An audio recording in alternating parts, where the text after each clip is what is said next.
right? There's always been an interplay between humanity and technology, and it can be disruptive along the way, but usually net-net, it makes things better for us, right? We have a wave of technology like connected cars, sharing economy, in the future, autonomous driving. Our life, I think, will be much easier if you don't need to own cars anymore. Over the course of history, what has actually spurred economic growth is transportation technology. You go back to 3000 BC, the invention of the wheel. It was actually originally invented for ceramic purposes. Then, of course, it was used to transport goods and services, small cars, which enabled the expansion of cities. And, of course, you had aircraft. Where technology actually connects people to the things that they love and connects them to different types of food and art and music. I think this whole era is now forcing a lot of introspection as people, all having to think about, well, who am I?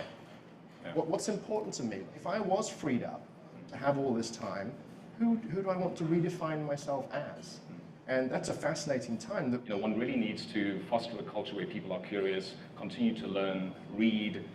If we don't have cultures in our business where people are motivated and are inspired to continuously learn, inevitably you run out of runway. I would suggest that people come up with ways to motivate themselves to innovate, is to find a problem which is important to you that you feel passionate about, and how can you use your job, your company, or perhaps create your own company to solve those problems. And innovation is born of your passion for something that you care about. Is this like the launch party for 5G, do you think? I would say yes. I think we are about to step into this massive technology transition. Yeah. We believe that the 5G transformation will be as big as the internet was, in a sense that it will really create new business models, the most efficient network, and the most efficient opportunity for user experiences that are truly pervasive. I think a lot of innovation's been driven through the phone as a device, right? That's right. I often think like your iPhone or Android phone is like the new modern brand universe. The icons that sit there, is how people live their life today.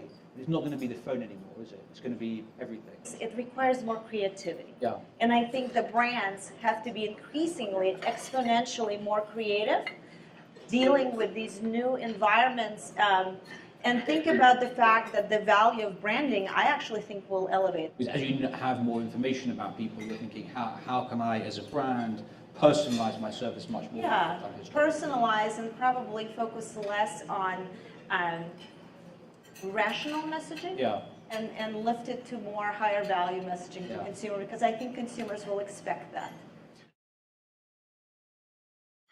The first thing I want to say is we're talking about future ready. There is no other way to work in the future except with collaboration. Well, at the speed that we're all trying to do business now, we should very quickly figure out where are the areas that we are truly going to try to differentiate, and then what are some of the common things that we should do together, because your friends and your competitors are sometimes often the same person.